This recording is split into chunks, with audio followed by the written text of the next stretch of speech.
What's up, my friends? It is E-Money, your best financial friend forever. So, hey, question we get quite a bit. Should I pay off debt or should I invest? And I know that a lot of people have tackled this question. Myself, Eric Gersch, really get into the weeds on this one as far as what you should do. I think the answer that we give is going to be, it's going to maybe shock you a little bit. But we do go through the nuances of paying off debt or investing. It's a really important question. I think everyone needs to have a good strategy behind that. So I think you'll enjoy it. As always, if you guys need any financial assistance, please do not hesitate to go to econologicsfinancialadvisors.com and you can schedule an intro call. And I would definitely take some action to start yourself on the road to financial independence. It just takes one step. So make sure you go to our website and download all the information that we have there. And also make sure that you tell more people about this podcast. I would appreciate it. So thanks so much. I'll see you guys on the next podcast. Hope you enjoy it. All right. We're back. It's been a while. It's been a week. Oh, yeah. I guess it hasn't been that long. You know, it's been 10 days, somewhere around there. Well, you were just out traveling the world, and I don't think that was it. I went to Missouri. Yeah. And I drove to Missouri. That's not exactly world traveling right there. No, it's not. But you keep thinking that that's the case. You keep thinking that, buddy. What were you doing in Missouri? Went on a hunting trip. Yeah. Did you kill any helpless animals? I mean, I don't know that that's like something that I need to divulge on the show. I'm just messing with you. Say we harvested the environment to keep the balance in place. Okay. All right. That's fair. Good enough. But I had a lot of time to think when I was sitting in the tree stand. Oh, I'm sure you did. Certainly had a lot of time to think about personnel. That's for sure. Strengths and weaknesses of each. You know? A lot of strengths, no weaknesses. Pros and cons of should I keep them? Should I not keep them? You know, we'll kind of see what happens from here, but it's okay. I think the topic we're going to do today is, which is like, I know is popular. I've seen it in other people that have tried to tackle it. Should I pay off debt or should I invest money? So that's what we're going to hit today. Okay. And I think the premise of it is pretty simple. So most households have an amount of debt in assorted places that, for at least for most healthcare professionals, is probably in excess of $500,000. When you add up mortgage debts and student loans and car debts and all of that. I'm just actually talking about personal debt. I'm not even talking about their business debt at this point in time. Okay. So we're going to keep business debt off the table because I think we're both under the belief that business debt is constructive debt. It's producing value. It's creating cash flow.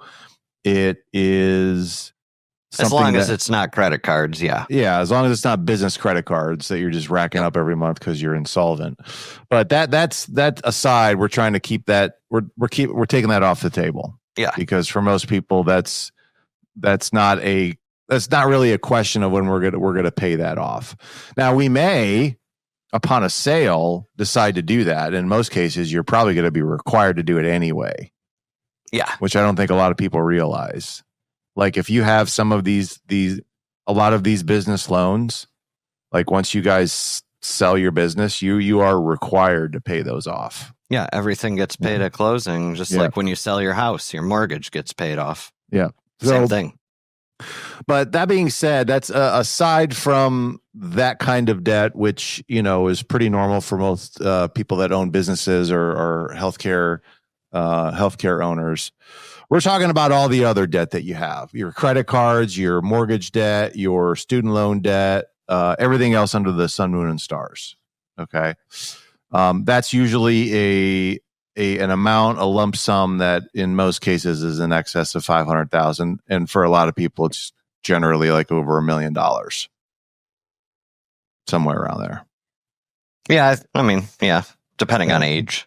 Yeah. A number of factors, but yeah. Okay.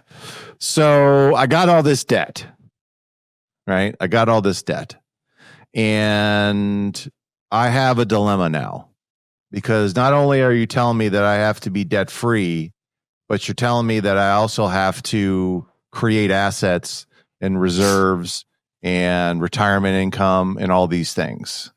Yep. Okay. How the F am I supposed to do both?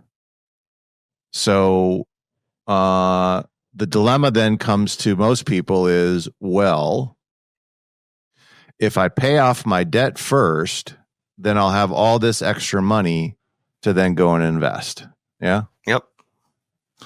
And I think that has been the approach that a lot of financial influencers have talked about, is make sure you pay off your debt first before you invest.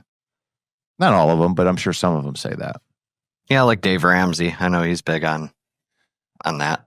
Yeah, and that's fine. I mean, I'm sure there's a dozen of them out there, if not more, that have that viewpoint when it comes to doing that.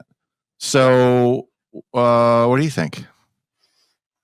Well, I mean, I don't think it's that simple. No, it's not. I mean, number one, like, I'll use myself. I have a mortgage on my house. Mm-hmm. It's at 3%, right? Why would any extra money I put towards that mortgage is really not saving me much of anything, Okay. And I think it's usually as simple, the math, and there's, just like everything in life, there's balance, but like, let's say I have an extra $20,000, right? Most people will come to me and they'll say, hey, should I put it on my house or should I put it in my investment account? Mm-hmm. If you put it on your house or any other debt for that matter, right? What is your return? Your return is the interest that you never have to pay. Yep. It's a fixed, definable amount. If I take that same money and I put it in my investment account, that money can grow, earn return. The growth in the return can earn return, which can earn return, which, it can theoretically compound for the rest of my life. Okay. So the first question you have to ask yourself then is, if I'm paying off debt, or should I invest? What is the cost of the debt that you have first and foremost? Yep. Yeah. So if the cost of that debt is low, if it's in that 2, 3, 4% range, somewhere around there, then that's probably not debt that you necessarily want to attack as like I have to pay this off very, very quickly. Yep. All right. So the cost of the debt, I think, is certainly one. The type of debt too would be another one as well. So, yes. I think that when you're, like you have to come up with some kind of a schedule on what debts you're going to attack first and foremost. And I always start with, of course, credit cards. Mm-hmm. Right? That's a no-brainer. High interest. Generally, after that would be car loans. Mm-hmm. Then student loans. Mm-hmm. And then mortgage. So personal unsecured debt, which is, I guess that's not even true because it's secured against your income, would be credit cards. Personal secured debt, which would be like something that has an asset attached to it. Or car loan. Car loan. But even though a car is an asset, we all know it's it's not really an asset, right? Yeah. Yeah, I get that. Okay. So personal unsecured, which is going to probably include cars because they do depreciate. God, they are such dumb purchases, aren't they? And they've gotten so stupid expensive. They're such dumb purchases. You literally drive this thing, I don't know, what, 2 or 3 times a day at most. Ugh. I know. It just sits in your parking lot. Yep. Right? Getting beat by the Florida sun. Yep. And the weather every day. And yet we need $100,000. You need one to function. You need $100,000 car. It's crazy. I sure as hell don't. It's crazy. Like the importance that people put on that. Like I know. It is super important. Oh. All right. That aside, okay. So cars, credit cards, student loans, I think is of pretty high importance. Why though? Well, I mean, I put them as the second least important. Now, it could also vary. I mean, if they're... Yeah, but you didn't have a lot. Yeah, true. I mean, compared to medical professionals, no, I didn't. So that is a fair point. I probably would have felt different had I had $200,000 worth of student loans. Yeah, I'm sure you would have. But no, with student loans, I mean, at the end of the day, they got to get paid. And the only asset backing them, per se, is your brain, right? It's what you learned, your abilities. It's still you. Yeah, it's secured against your earning power. It's secured against your income and your time. Yeah. So it's still debt that I'd want to get paid off. But I also look at the mental effects of the kind of debt, too. Okay? Like student loan, people hate that shit. Yes. They do not like it at all. No, they don't. It feels like an absolute burden to them. So you have to take that into consideration. I know there's a mathematical equation of like, well, I should actually pay my car off first, but people don't really care about paying their car off first. You know, people actually just want to get their student loan debts paid off and their credit cards. They don't like their credit cards either because they know they're getting boned, you know, by the credit card company. Most people do. Yet they still use them. Your volume went out. There you go. Okay, sorry. I must have accidentally hit the mute button. Yeah. But yeah, credit cards and student loans are no doubt the most hated debts. Yeah. I mean, so I think there's value in like attacking that first. That which you hate, let's get rid of. You know, let's get rid of that first. In terms of like a debt sequence. And then in most cases, your mortgage is going to be the last debt that we attack. And really, it's going to be a question of, you know, if you've paid off your cars, if you paid off your credit cards, if you've paid off your student loans, and theoretically, there's going to be extra money there that you've had to pay those things off.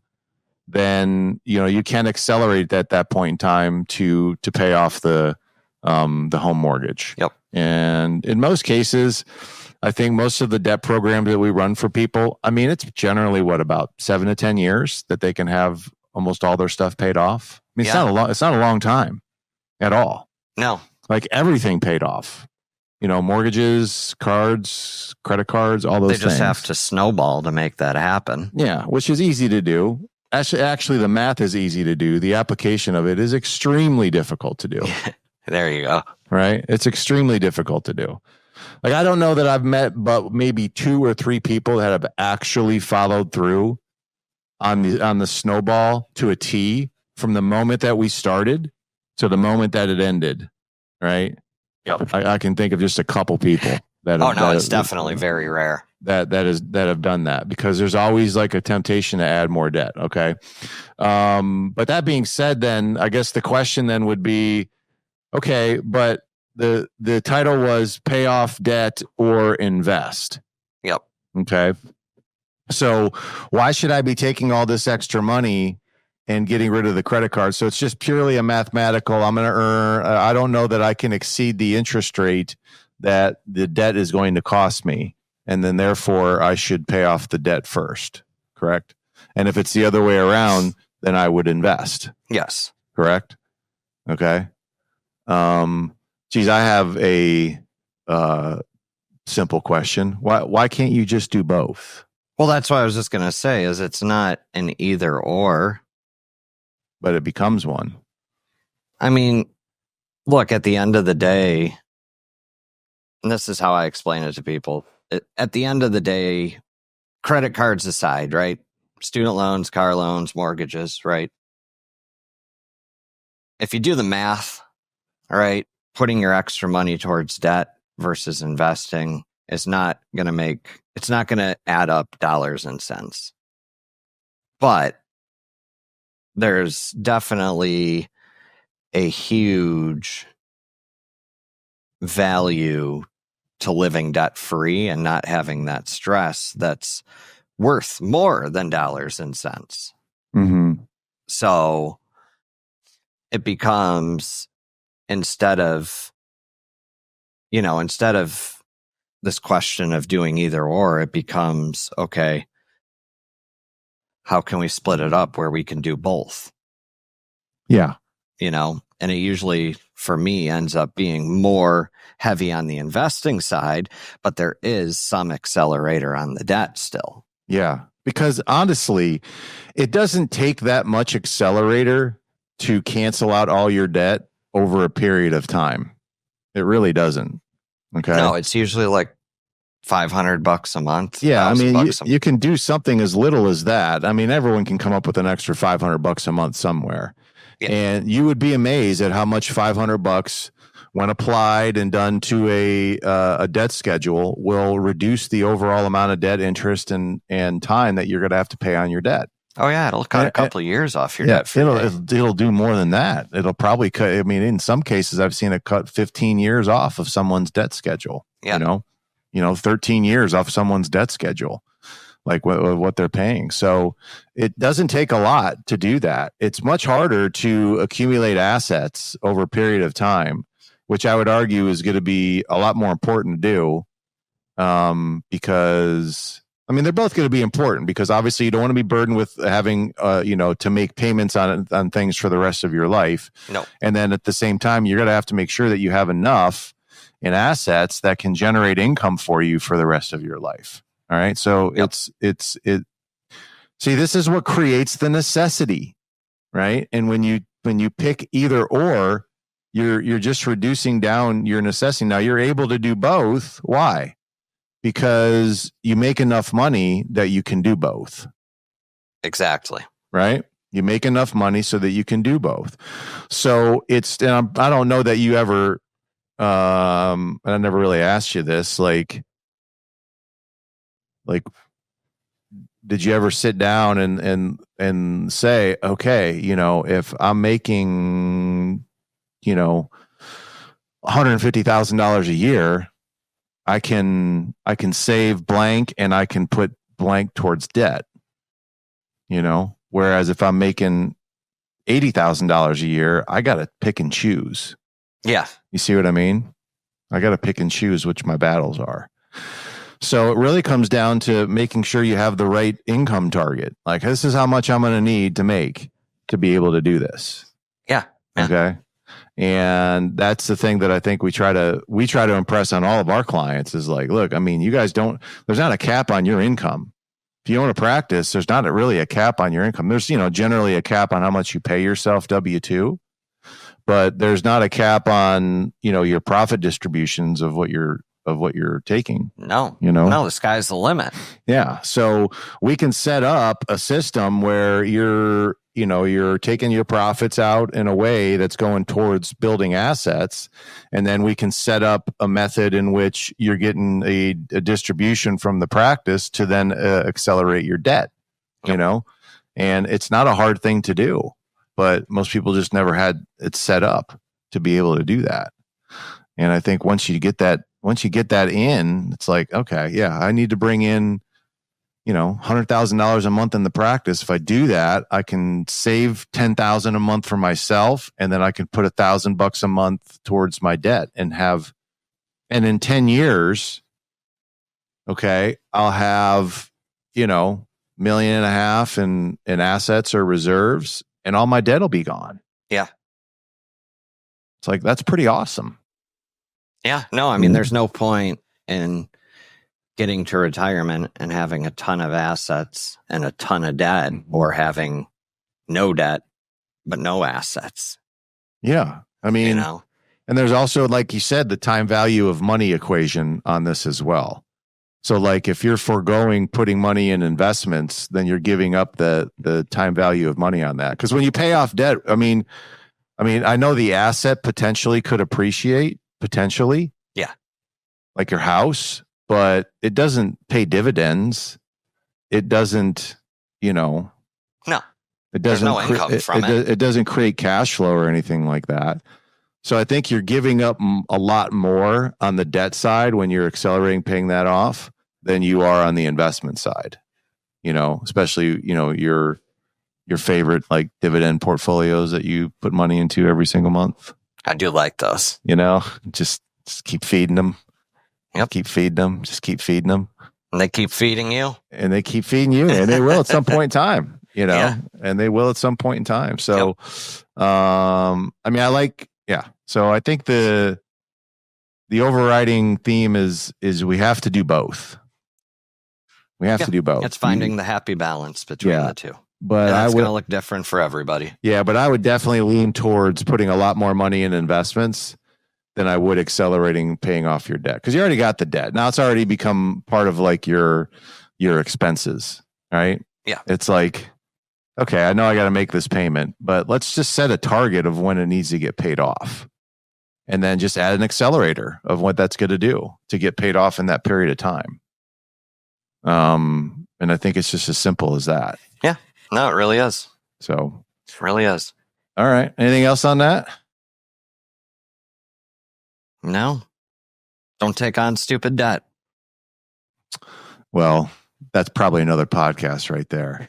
Although I haven't really seen I don't know. Have you seen the stupid debt still continue? It hasn't been the last couple of years with higher interest rates. It really hasn't been as popular. It's kind of,